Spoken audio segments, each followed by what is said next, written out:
The dark room at Foxborough has always been a storage space. It was my father's storage space before it became my storage space.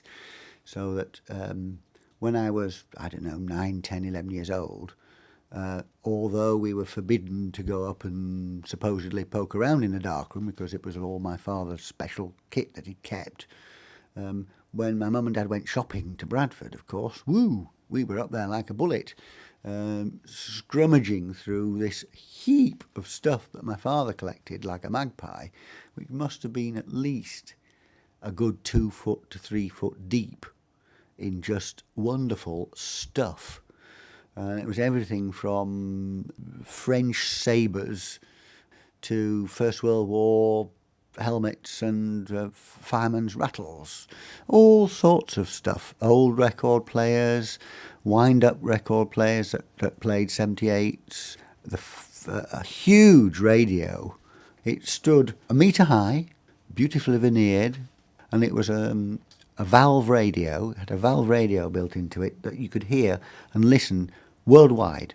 So sometimes you could listen to Moscow. I mean, you didn't understand a word that they were saying, but you could tune into Moscow. When you're a 9 or 10-year-old kid tuning into Moscow or Australia or America and listening to these amazing programmes from far afield was a real buzz, and you had to twiddle this little knob, and a needle would sweep across a yellow dial which was lit up from the back with a small light.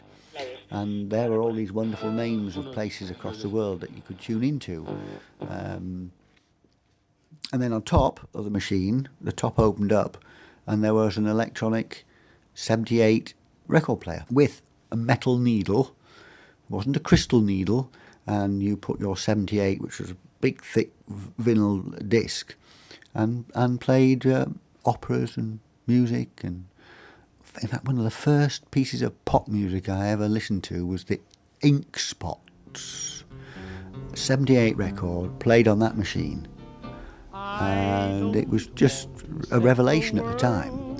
And then 2 or 3 years ago, having kept it for a good 50 years plus in the darkroom, I discovered it was completely riddled with woodworm and had to get it out of the house as quickly as possible and throw it away. In my heart I have but one desire,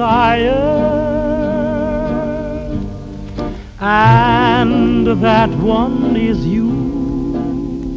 No other will